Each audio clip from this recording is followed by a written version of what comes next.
Afternoon students, जैसा कि आप जानते हैं कि हमारा चैप्टर साझेदारी फर्म का विघटन या समापन लेसन नंबर 10 चल रहा है। इसमें पहले भी हम आपको क्वेश्चन करा चुके हैं। आज हम एक क्वेश्चन और उसका आंसर आपको इस वीडियो के ज़रिए देंगे, तो आप सभी इस वीडियो को ध्यान से देखें, ध्यान से सुनें और समझें।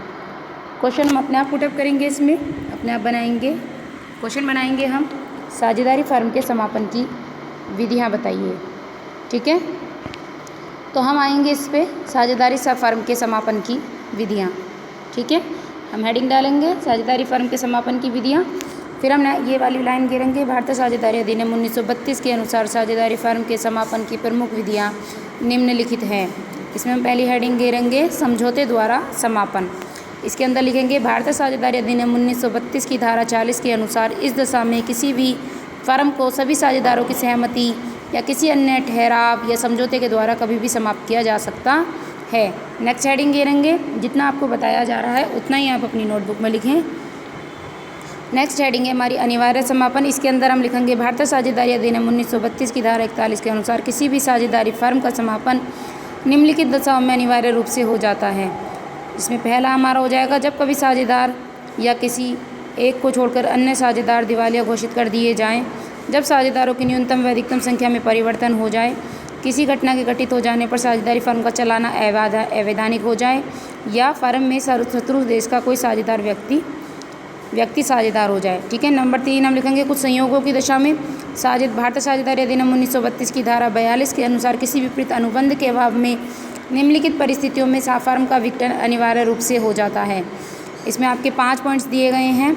निश्चित अवधि के लिए फर्म का गठन किए जाने पर वह अवधि समाप्त हो जाए, किसी विशेष उपक्रम के लिए फर्म बनाई जाए और वह उपक्रम पूरा हो जाए, यदि किसी साझेदार की मृत्यु हो जाए, यदि कोई साझेदार दिवालिया हो जाए, या यदि कोई साझेदार फर्म को त्याग दे। ठीक है, ये आपकी 3 हेडिंग हुई। नेक्स्ट पेज पर हम चलेंगे, नंबर 4 हेडिंग हम घेरेंगे। नंबर 4 हेडिंग है हमारी ऐच्छिक साझेदारी की दशा में सूचना द्वारा समापन।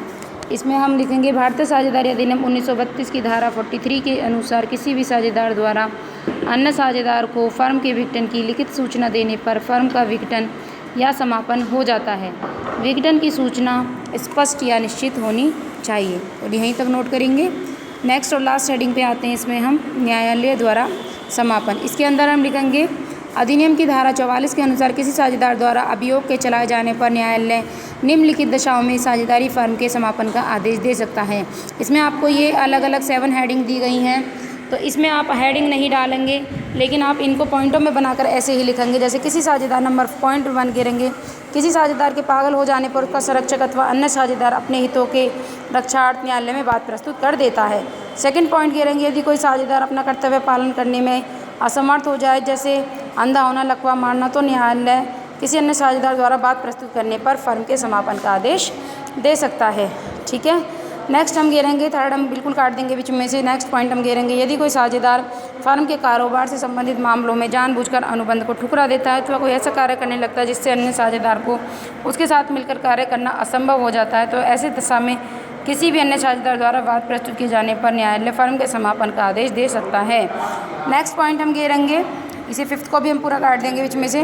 नेक्स्ट है, यदि फर्म का कारोबार निरंतर हानि पर चल रहा हो तथा भविष्य में लाभ की कोई संभावना, तो ऐसी दशा में न्यायालय फर्म के समापन का आदेश दे सकता है।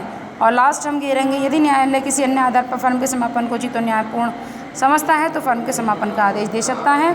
ठीक है, तो आपका ये क्वेश्चन है पूरा साझेदारी फर्म के समापन की विधियाँ। हम इसकी सारी विधियों को लिखेंगे, और जितना जितना आपको लिखने के लिए कहा गया है आप केवल उतना ही लिखेंगे। धन्यवाद।